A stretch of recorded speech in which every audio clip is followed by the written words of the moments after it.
સરકારી અધિકારી બનાવી દેવાનું કહી 10 કરોડ સેરવી લીધા. નોકરીની લાલચ માટે ગુજરાતમાં કદાચ પહેલી વખત આટલી મોટી છેતરપિંડી.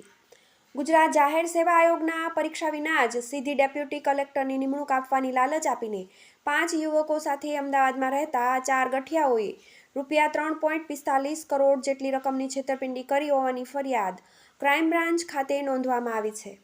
નોકરીની લાલચમાં નક્કી કરેલી અડધી રકમ લીધા બાદ વિશ્વાસ અપાવવા માટે સરકારી નોકરીના બનાવટી એપોઇન્ટમેન્ટ લેટર પણ આપ્યા હતા.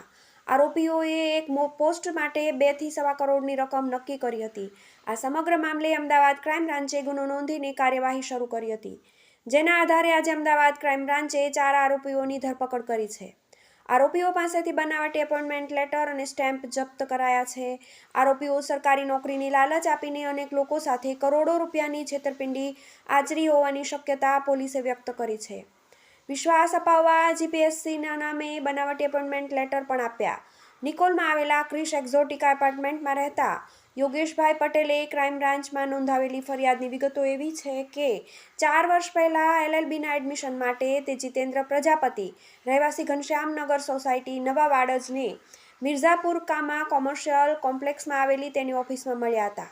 આ સમયે તેમની મુલાકાત જલદીપ ટેલર, રહેવાસી શ્રીકૃષ્ણ સોસાયટી, ઈસનપુર સાથે થઈ હતી.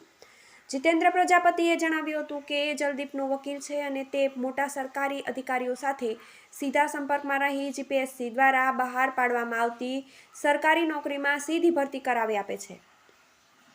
જલદીપે જણાવ્યું હતું કે અમદાવાદમાં ડેપ્યુટી કલેક્ટરની એક જગ્યા ખાલી છે, જે જગ્યાએ યોગેશભાઈને નિમણૂક અપાવશે. આ માટે ₹2.25 કરોડ આપવામાં આવશે, જેમાં પહેલા એડવાન્સમાં ₹1.25 કરોડ, નોકરી લાગે તે પછી ₹1 કરોડ, ત્યારબાદ 25 લાખ હપ્તે આપી શકાશે. જેથી જલદીપની વાતમાં આવીને યોગેશભાઈએ હા કહી હતી અને ફાઇલ તૈયાર કરવા માટે ડોક્યુમેન્ટ સાથે ક્લાયન્ટ ફી પેઠે ₹5 લાખ આપ્યા હતા.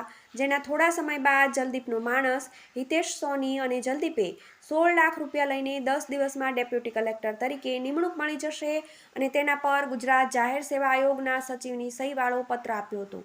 આમ યોગેશભાઈને નોકરી નક્કી થયાનું કહીને તેમના અન્ય પરિચિતોને પણ નોકરી જોઈતી હોય તો અપાવી દેવાની ખાતરી આપીને યોગેશભાઈ પાસેથી નોકરી શરૂ થાય તે પહેલાં કુલ ₹1.19 કરોડ લીધા હતા અને આ પૈકી મોટાભાગના નાણાં જલદીપ પટેલના ડ્રાઈવર તરીકે નોકરી કરતા અંકિત પટેલ, રહેવાસી પાયલ પાર્ક, કૃષ્ણનગર દ્વારા કલેક્ટ કરવામાં આવતા હતા. જોકે નાણાં લીધાના 7 મહિના સુધી અલગ અલગ કારણ આપીને યોગેશભાઈને નોકરીમાં હાજર કરાવ્યા નહોતા. પોલીસ તપાસમાં ચોંકાવનારા ખુલાસા થયા. બીજી તરફ યોગેશભાઈ તેમના ભાગીદાર વિજયભાઈ ઠક્કરને વર્ગ 1ની નોકરીમાં વડોદરામાં ડેપ્યુટી કલેક્ટરની નિમણૂક આપવાનું કહીને ₹2.25 કરોડની ડીલ કરી હતી, જેમાં વિજયભાઈએ ₹1.20 કરોડ આપ્યા હતા. આ ઉપરાંત અંકિત પટેલને જીએમડીસીમાં આસિસ્ટન્ટ મેનેજરની પોસ્ટ આપવાનું કહીને ₹2 કરોડની રકમ નક્કી કરી હતી, જેમાં તેમની પાસેથી ₹5 લાખ લીધા હતા. અતુલ પટેલને ગાંધીનગરમાં જોઈન્ટ ડાયરેક્ટરની પોસ્ટ આપવાની ખાતરી આપીને ₹1.20 કરોડની રકમ નક્કી કરીને અલગ અલગ સમયે ₹22 લાખ લીધા હતા. એટલું જ નહીં, તમામને બનાવટી નિમણૂક પત્રો પણ આપ્યા હતા. ત્યારબાદ ગન લાયસન્સ જરૂરી હોવાનું કહીને ₹3 લાખ ફી પેટે લીધા હતા અને લાયસન્સ આપતા પોસ્ટિંગની ખાતરી આપી હતી. બાદમાં લોકસભાની ચૂંટણીનું કારણ આપીને ખોટા વાયદા કર્યા હતા. દરમિયાન વિશ્વાસ કેળવવા માટે ગાંધીનગર જૂના સચિવાલયમાં ગામેતી અને અંકિત પંડ્યા નામના 2 વ્યક્તિ સાથે મુલાકાત કરાવીને નોકરીની ખાતરી આપી હતી. જોકે તેમણે ખોટા એપોઇન્ટમેન્ટ લેટર આપ્યાની જાણ થતાં ક્રાઇમ બ્રાન્ચમાં જલદીપ ટેલર, હિતેશ સૈની, જીતેન્દ્ર પ્રજાપતિ અને અંકિત પંડ્યા વિરુદ્ધ ગુનો નોંધાવતા પોલીસે તપાસ શરૂ કરી હતી અને આખરે 4 આરોપીને ઝડપી લીધા છે. મોટાભાગનો નાણાકીય વ્યવહાર ગાંધીનગરમાં થતો. ક્રાઇમ બ્રાન્ચના એસીપી ભરત પટેલે જણાવ્યું કે જલદીપ પટેલ સમગ્ર કૌભાંડનો માસ્ટરમાઇન્ડ છે, જે જીતેન્દ્ર પ્રજાપતિ સાથે મળીને સમગ્ર કૌભાંડ ચલાવતો હતો.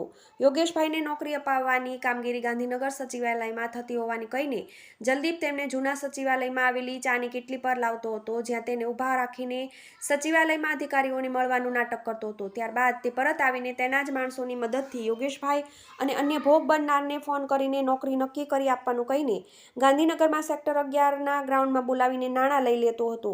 મોટા પ્રમાણમાં બોગસ એપોઇન્ટમેન્ટ લેટર, સ્ટેમ્પ મળ્યા. અમદાવાદ ક્રાઇમ બ્રાન્ચના પીઆઈ જે.એચ. સિંધવે જલદીપ પટેલની વટવામાં આવેલી ઓફિસમાં તપાસ કરતા અનેક બોગસ એપોઇન્ટમેન્ટ લેટર અને સ્ટેમ્પ મળી આવ્યા હતા, જેમાં અમદાવાદ મ્યુનિસિપલ કોર્પોરેશન, જીપીએસસી સહિતના સરકારના અન્ય વિભાગના બનાવટી એપોઇન્ટમેન્ટ લેટર અને સ્ટેમ્પ હતા, જે તમામ જલદીપ પટેલે તૈયાર કરાવ્યા હતા. યુવકો પાસેથી લાખો રૂપિયા પડાવી લીધા બાદ તેને વિશ્વાસમાં લેવા માટે બોગસ અપોઇન્ટમેન્ટ લેટર આપતા હતા. કૌભાંડની રકમ 10 કરોડથી વધારે હોવાની શક્યતા. સમગ્ર કૌભાંડની પ્રાથમિક તપાસમાં પોલીસને મળી આવેલ બોગસ અપોઇન્ટમેન્ટ લેટર અને આરોપીઓની પૂછપરછમાં જાણવા પોલીસને અનેક ચોંકાવનારી વિગતો મળી હતી, જેમાં આ કૌભાંડની રકમ 10 કરોડથી વધારે હોવાનું સામે આવ્યું છે, જે અંગે તપાસ શરૂ કરવામાં આવી છે. પોલીસ તપાસમાં મોટા ખુલાસા થવાની શક્યતા છે. Bureau report, TV18 news, Ahmedabad.